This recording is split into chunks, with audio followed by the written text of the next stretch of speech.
अस्सलामुअलैकुम दोस्तों, सिंध जी बहतरीन ऐं सदाबहार गुलकारा शानीला अली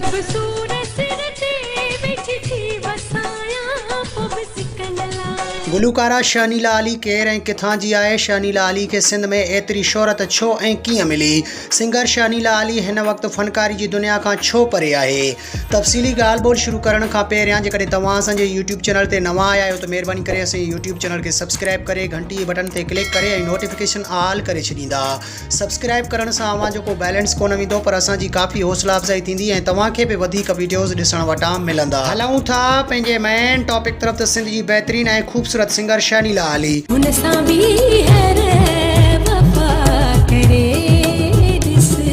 गुलकारा शानीला अली 1 सेप्टेम्बर 1982 ईस्वी दारे हैदराबाद में वलद अली बख्श समय जे घर में अख खोलियाई। शानीला अली जो अबाणो ॻोठु ख़ैबर ज़िलो मटियारी आहे। शानीला अली जो वालिद अली बख्श समूह PIA में हिकु मुलाज़िम आहे। उन करे ई शानीला अली गुलशन हदीद में रिहाइश अख्तियार कई। संदसि तालीम MA आहे। शानीला अली प्राइमरी में ई खेसि ॻाइण सां शौक़ु रखंदी हुई। शानीला अली फ़नकारी जी सिख्या पहिरियां मौसीकार शाहिद भुट्टो ऐं बाद में मोहम्मद हनीफ़ लाशारी खां मुकमल राग जी सिख्या वरिती।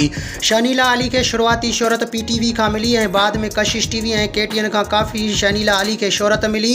खेसि 2002 में कलंदर एवार्ड सां नवाज़ियो वियो। शानीला अली खे ॿिया बि काफ़ी एवार्ड मिलिया।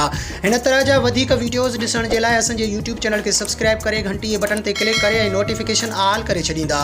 मिलंदासीं नए वीडियो में, तेसिताईं अल्लाह हाफ़िज़।